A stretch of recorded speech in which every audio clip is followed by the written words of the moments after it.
Hey everyone, welcome back. You know how much we love to dig into a thought-provoking topic here, so buckle up, because today we're taking a deep dive into something called Deus Ex Machina.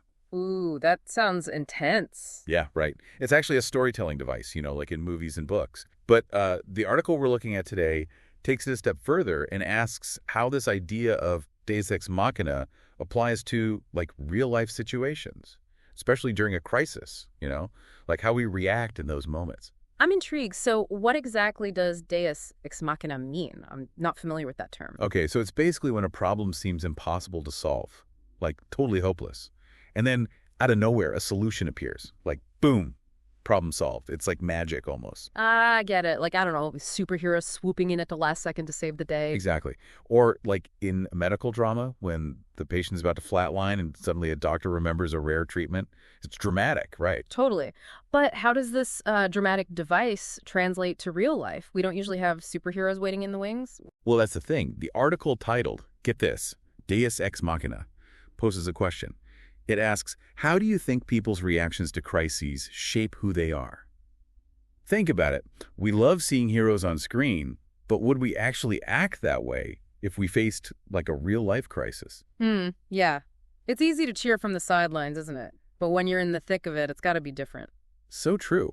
And the article kind of digs into why that is. Like, one thing it says is that life isn't a game, and our instinct is usually to protect ourselves first. Which makes sense, right? From an evolutionary standpoint, avoiding danger was essential for survival, passing on your genes and all that. Right. It's like hardwired into us. But the article also brings up this idea of regret as a powerful motivator. Like, some people might act heroically because they think they'd regret it later if they didn't. Have you ever felt that way? Yeah, I can see that, like that feeling of what if I could have done something? It's heavy. Totally. But it's not always so simple, is it? I mean, the expert in the article says it's not just regret. There's a whole mix of things at play. Oh, absolutely. It's like a whirlwind of factors, right? Your own values, how much danger you sense, the possible outcomes for yourself and others. Like, some people might feel this strong need to help no matter what, while others might focus on keeping themselves or their loved ones safe. It's complex, for sure. Yeah. And something else that really stood out to me was this. You don't always have to be the main hero to have an impact. The author talks about the idea of being a sidekick, which I thought was really cool. A sidekick, what do they mean by that? Well, like, it can be simple things, right? Like calling for help when you see something bad happening.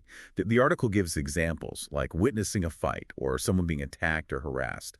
Calling the police, even if it feels scary. Oh, I see. So, like, being a support system, even if you're not the one directly confronting the problem. Exactly. And even those smaller actions can add up to make a huge difference. There's actually a concept in psychology called the bystander effect, where the more people who see an emergency, the less likely anyone is to help. Like, they all assume someone else will step up. Right.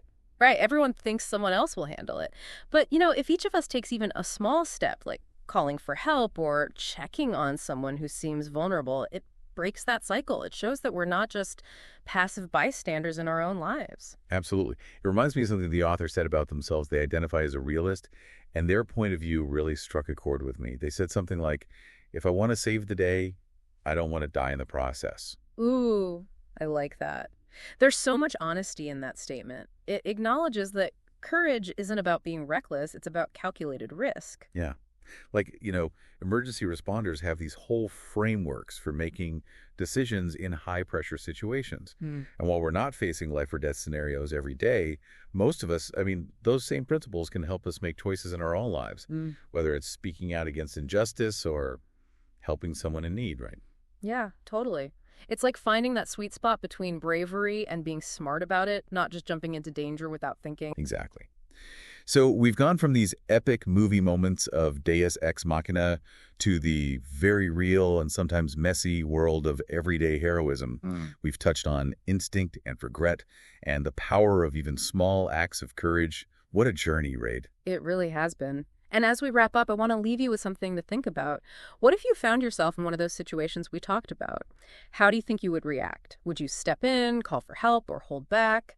And how would that choice, whatever you choose, shape how you see yourself? Wow, that's a powerful question to ponder.